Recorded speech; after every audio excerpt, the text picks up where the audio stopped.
রহমান আমার সেজু ভাই, আমার মেজু ভাই ওই মাদ্রাসা থেকে দাওরা সম্পন্ন করেছে। সুলতান কামরুর রহমান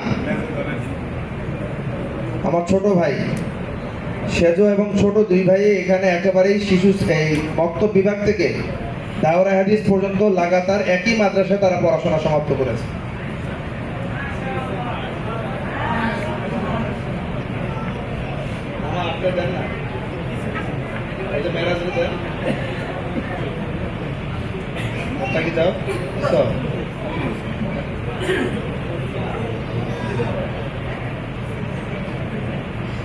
মোহাম্মদ হাবিব